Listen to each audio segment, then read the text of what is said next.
estamos recebendo o Vinícius Araújo, que é do Ifalsatuba e participou da ocupação lá do campus, e também o Nicolas Pires, que é diretor estadual da UBS aqui no estado de Alagoas. Vinícius, o que levou os estudantes do Ifalsatuba a fazerem a ocupação? Os estudantes do Instituto Federal de Alagoas Campus Satuba já estavam coniventes da PEC 241, que agora é 55 no Senado, e o Grêmio Estudantil também estava fazendo trabalho de assembleias com ele para mostrar o que a PEC 241 iria afetar no Instituto Federal de Alagoas. E aí a gente explicou para eles que a assistência estudantil dos institutos iriam ser cortadas, os almoços, e isso gerou uma forma dos alunos poder participarem da ocupação lá no Instituto Federal. A gente fez a ocupação no Instituto Federal de Alagoas Campus Satuba no dia 10 de outubro. A gente foi o primeiro instituto de ensino aqui em Alagoas a ser ocupado, e a gente fez um trato de desocupar quando a gente fosse para Brasília, que aí formou 50 dias que a gente desocupou no dia 28, agora, dia 28 de novembro, quando a gente viajou para Brasília. Que tipo de atividades foi realizada com os estudantes durante esse período da ocupação? Nós, líderes da ocupação, começamos a desenvolver aulões com professores do Instituto e com pessoas da comunidade. Como a gente também ia ter o Enem durante a ocupação, a gente convidou os professores do Instituto para poder dar aulões de matérias específicas para o Enem. Então, a gente teve aulão de matemática, de português, de várias outras matérias dos professores do campus e também da comunidade. A gente também teve presente pessoas lá que foram dar aulas de artes e zumba, dança, e teve várias outras programações. A psicóloga do campus foi lá, nos ajudou, a enfermeira, a nutricionista foi lá e nos acompanhou, e a gente fez várias atividades dentro da ocupação. Uma das preocupações durante as ocupações, inclusive que foi externada pela grande mídia, é a questão do patrimônio, né, da preservação do patrimônio. Vocês tiveram essa preocupação quando os estudantes estavam ocupando lá o Ifalsatuba? Então, a gente ficou muito preocupado com esse negócio do patrimônio, até porque a gente controlava os alunos, mas sempre pegando no pé de não quebrar, de não pichar, de não riscar, nem nada. E muito pelo contrário, a gente preservou o patrimônio todo. A gente conseguiu cal, a gente pintou o instituto, pintou meio fio, banheiro, a gente mesmo lavava quando as empresas foram suspensas, a gente varreu o campus, a gente cuidou de animais do instituto, a gente preservou muito o patrimônio público. Chegou algum momento assim de vocês passarem algum tipo de necessidade? Como é que foi a questão da alimentação para os alunos que estavam fazendo essa ocupação? Então, como o Satuba é o único Instituto Federal de Alagoas que tem residência, no dia que a gente fez a ocupação, iriam ser servidos almoços e jantas para os alunos residentes, que tinha na base de uns 50 residentes e uns 150 ocupantes. E aí o gestor, o diretor-geral lá, ele simplesmente cancelou o almoço nesse dia, e como a gente estava iniciando a ocupação no dia 10, a gente não tinha alimentação nenhuma. Então, a gente começou a correr atrás de alimentação para poder alimentar todos os alunos. E aí foi quando começou a aparecer doações dos sindicatos, e deu para a gente ir mantendo, mas realmente teve dias que a gente teve que os líderes deixar de comer para poder alimentar os outros ocupantes. Que tipo de aprendizado você conseguiu tirar desse processo de ocupação? Solidariedade, viver em conjunto com outras pessoas não é fácil. O estresse às vezes sobrecarregava, e a gente não tinha como... Chegava a hora de a gente fazer ciclo para poder chorar, para poder desestressar, porque era muito sobrecarregado a gestão no pé da gente, forçando, e a gente com esse problema da alimentação. Então, assim, a experiência foi muito boa, a bagagem foi muito boa, eu aprendi várias coisas com o pessoal que estava lá presente. Foi muito importante para mim. De que forma a UBS ela apoiou, ela ajudou essas ocupações que aconteceram, que foram realizadas pelos estudantes secundaristas e que aconteceram em vários municípios de Alagoas? Bom, a UBS ela foi quem começou o movimento chamado Primavera Secundarista, que é o movimento das ocupações em todo o Brasil. Primavera Secundarista, inclusive o nome é por conta de uma frase do Che, que diz que podem matar uma rosa, duas ou três, mas nunca conseguirão deter a primavera inteira. Ou seja, são estudantes mobilizados em ocupações para mostrar para a sociedade que os estudantes não estavam aceitando aqueles retrocessos. O que acontece? Muita gente começava a dizer que as ocupações elas não dariam resultado, só que agora no último ato, no dia 29, lá em Brasília, a gente pôde ver o resultado que deu as ocupações. E outra coisa, nunca antes foi tão falado em uma PEC como foi falada a PEC 241, agora 55 no Senado. E quem fez esse papel? Foram os estudantes. E quem começou com isso foram os estudantes secundaristas. E isso é um motivo de muito orgulho, inclusive, para todos os secundaristas do Estado e também de todo o Brasil. O movimento ele cresceu muito no Paraná, onde chegamos a mais de 800 escolas ocupadas só no Paraná. Aqui no estado de Alagoas, tivemos mais de 32 instituições ocupadas, sejam instituições secundaristas ou universitárias. Ou seja, foi um momento onde os estudantes mostraram que não estavam mais aguentando esses retrocessos que o governo de Michel Temer vinha implantando nesses últimos períodos. Muito se falou dos benefícios da PEC, que essa PEC era necessária por conta da crise, porque precisava economizar, o governo precisava diminuir gastos e principalmente gastos sociais. Qual é a visão que a UBS tem sobre essa medida, sobre essa forma de governar? A UBS sempre lança uma pergunta: diminuir gastos para quem? E por que esses gastos têm que ser diminuídos de quem mais necessita? E por que não diminuem os salários deles? Sempre tem essas perguntas. E eles dizem que é para diminuir os gastos, e por que o salário do judiciário aumentou 46%? Será que realmente é para diminuir os gastos?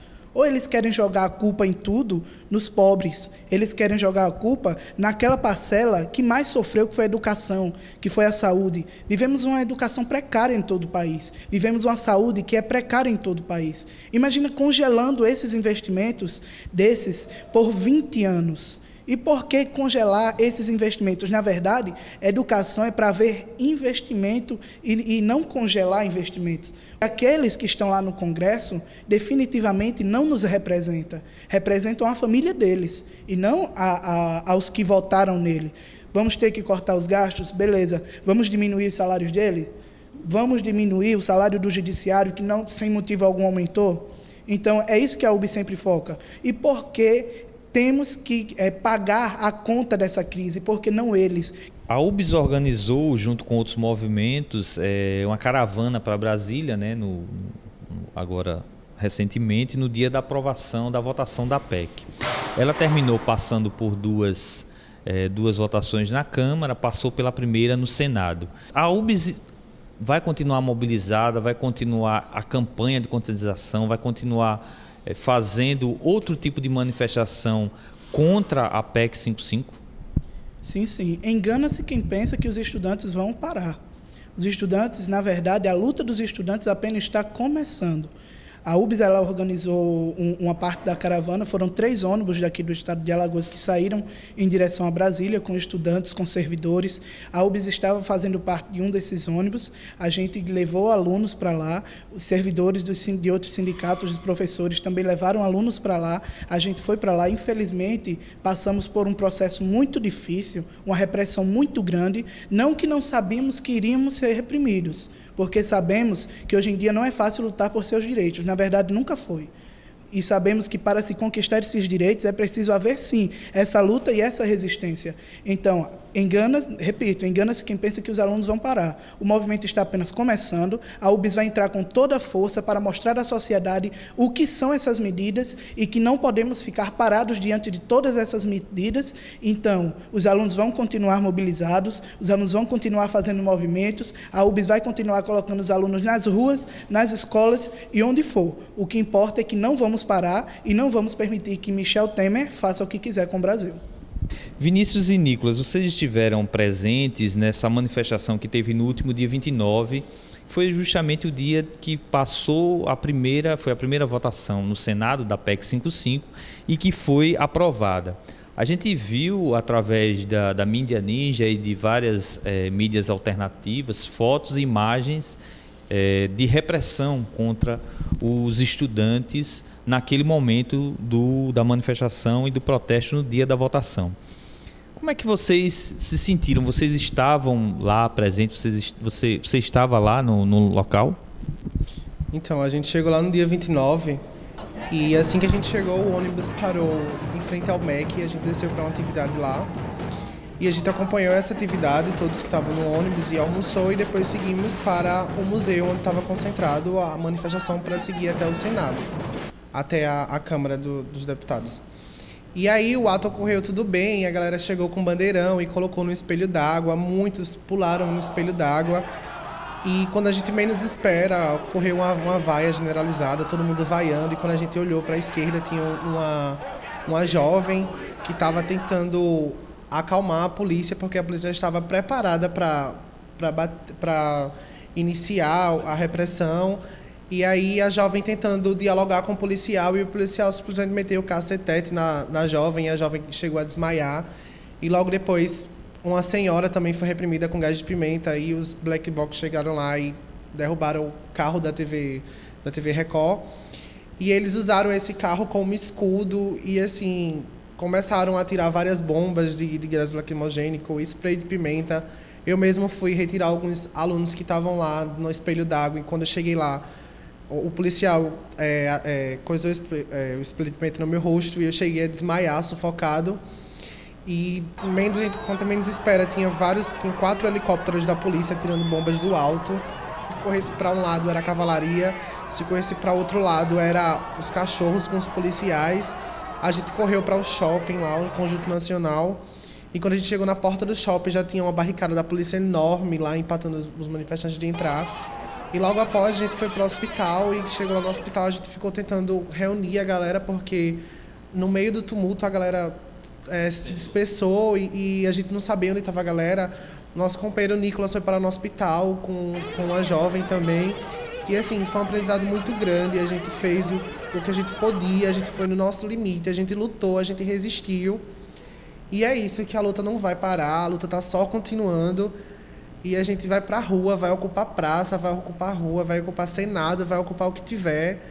Nicolas, você também estava presente. Como foi a experiência? O que você viu? O que você presenciou nesse momento, nesse ato que foi duramente reprimido pela polícia? Primeiro, a gente presenciou essa vergonha que foi para o governo federal de colocar a polícia para bater em estudantes secundaristas que também estavam lá. Além de universitários, haviam estudantes secundaristas, estudante de 14 anos, estudante de 15 anos. E a gente viu essa cena de guerra lá em Brasília. A gente sabe que existe um movimento que são os anarquistas. E esse movimento, ele se juntou, como o Vinícius falou, para tentar salvar aquela moça que, quando bateram nela, ela caiu desmaiada no espelho d'água. Vale ressaltar que era preciso ajudar aquela pessoa, aquela mulher. E quando o pessoal iria ajudar, os policiais já iriam com o spray de pimenta, e aquilo ali atrapalhava muito. E foi quando o pessoal resolveu virar o carro da Record e colocar na direção deles, para poder eles se afastarem e o pessoal poder salvar aquela mulher. E a gente conseguiu, só que, para isso, isso aconteceu em mais ou menos uma parcela de 10% do que estava o ato, que estava muito grande, cerca de 50 mil pessoas lá no Congresso Nacional, e eles começaram a lançar as bombas em todo o ato. Ou seja, o que a polícia, na verdade, estava querendo naquele momento era um pezinho para poder atacar a multidão inteira. Porque o que eles queriam era acabar com o movimento. E eles começaram a atacar. Tanto é que eu estava longe dessa mulher, longe de onde colocaram esse carro, e a bomba veio na minha direção. Como o Vinícius falou, infelizmente eu tive que parar no hospital porque a bomba bateu em mim e estourou do meu lado, e eu inalei aquele gás todo. E quando eu me acordei, tinham 2 senhoras de cerca de 55 a 60 anos me arrastando pela perna e chorando por conta do gás. Ou seja, foi uma cena de terror, uma cena que, infelizmente, eu não quero passar mais na minha vida, mas se for preciso passar, a gente vai passar sim. Porque o que estamos mostrando é que os estudantes, eles estão resistindo, mesmo com repressão de polícia, mesmo com a repressão do governo federal, independente de qualquer coisa. Os estudantes, eles vão sim às ruas, independente de ter polícia ou não. Os estudantes vão lutar por seus direitos, o Temer querendo ou não.